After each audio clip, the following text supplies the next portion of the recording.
I think it could be something like either Josh was sort of teetering on the brink of losing his sobriety, or maybe he did something, had a little bit of a setback on his own without testing positive for it, where, he opened up to his caregivers and his medical team about this or something like that. It's my understanding that he really hasn't failed a test per se. But for some reason, the medical director and his medical team felt that it was time for him to go back, take a timeout, and work on his recovery. I believe he's either in inpatient rehab or outpatient rehab right now.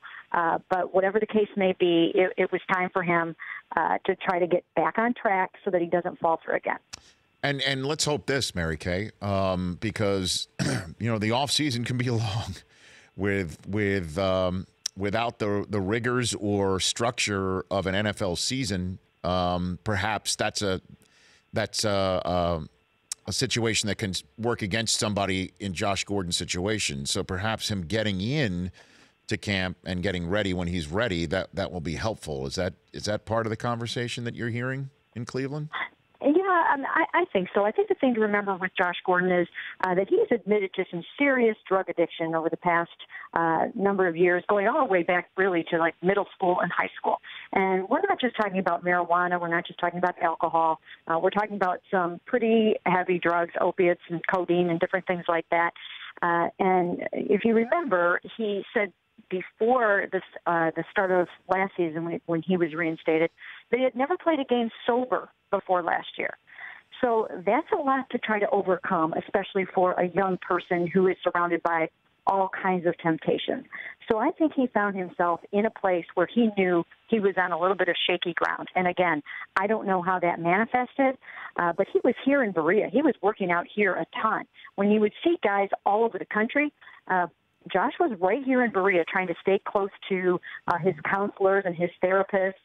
And it was only recently, within the last month, that he left Berea and went, I believe he's back in Gainesville or somewhere near the University of Florida. Within the last month, he decided to take this time out and go do what he needed to do, which I think is great. And I think real quick, the other thing is this, to me, represents a paradigm shift in the NFL, sort of from punishment to rehab.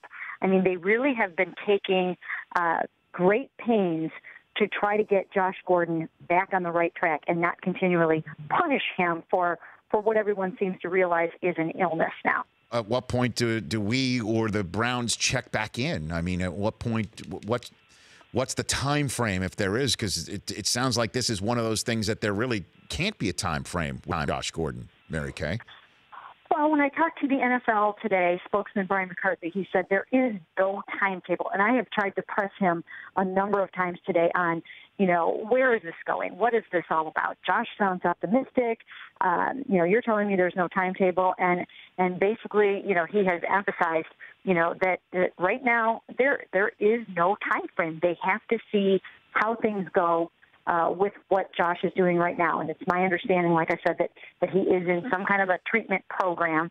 And it's going to be up to the medical team and the counselors to say, yeah, we think we can put him back onto a football team and all the pressures that come with it. The Rich Eisen Show, weekdays at noon Eastern on Audience.